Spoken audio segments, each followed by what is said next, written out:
Anantnag encounter के बीच राहुल गांधी ने क्यों उठाया ओआरओपी का सवाल? सुनेंगे तो माथा पीट लेंगे। कांग्रेस ने अपना लिया है अंग्रेजों वाला रास्ता, आखिर इतना नीचे क्यों गिर रही है कांग्रेस? सेना की सामूहिक शक्ति पर राहुल गांधी उठा रहे सवाल, सेना में खाई पैदा करने की कोशिश।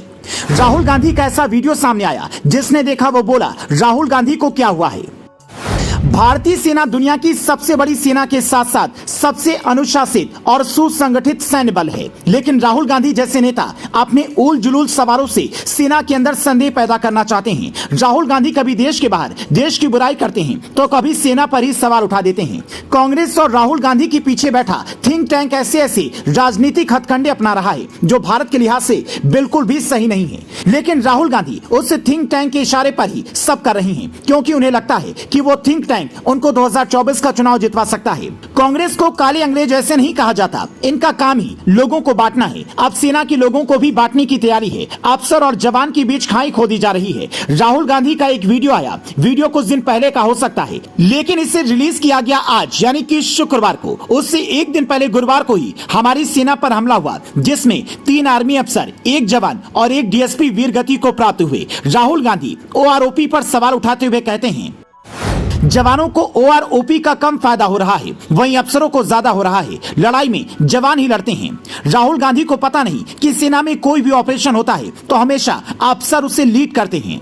भारतीय सेना की यही रीति है, अफसर हमेशा लीड करते हैं और अनंतनाग में भी यही हुआ। सेना एक टीम है जहां पर अफसर और जवान मिलकर काम करते हैं। दोनों की भर्ती अलग अलग तरह से होती है, दोनों के काम अलग अलग होते हैं, दोनों को अलग अलग तरह के कोर्सेज करने होते हैं, दोनों का प्रमोशन और ट्रेनिंग के क्राइटेरिया अलग अलग होते हैं। यही कारण है कि दोनों की सैलरीज और पेंशन में अंतर होना तय है। प्राइवेट सेक्टर में ही देख लीजिए, मात्र 10% ही सीनियर लीडरशिप में होते हैं, अन्य सभी नीचे। इसीलिए दोनों की सैलरी में अंतर होता है, अनुभव और स्किल सेट का अंतर होता है। कोई 2 से 3 साल के अनुभव वाला व्यक्ति किसी कंपनी के वीपी, एसवीपी, एमडी या सीईओ के बराबर सैलरी की मांग करे तो उसे आप क्या कहेंगे?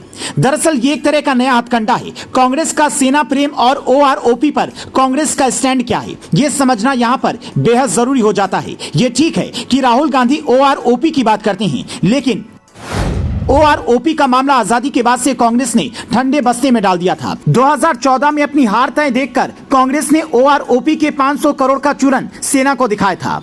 2019 और 20 के बीच में केंद्र सरकार ने ओआरओपी पर 28,000 करोड़ का अतिरिक्त खर्च किया। 1 रैंक 1 पेंशन की मांग सेना में लंबे वक्त से थी, जो मोदी सरकार ने 2014 में आते ही पूरी कर दी।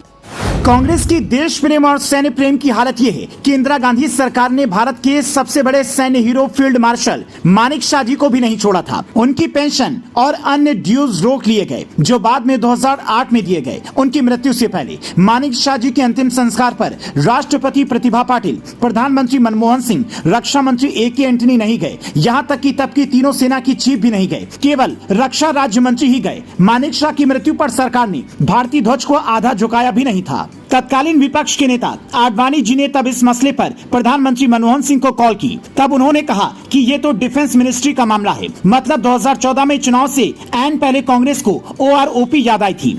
तो ये तो था कांग्रेस का सेना प्रेम और ओआरओपी के प्रति उनका सीरियसनेस। इस तरह की बातों पर हल्ला मचाकर कांग्रेस सेना के मनोबल पर प्रहार करना चाहती है, और दुख की बात है कि कुछ वर्दी वाले भी उनके साथ हैं।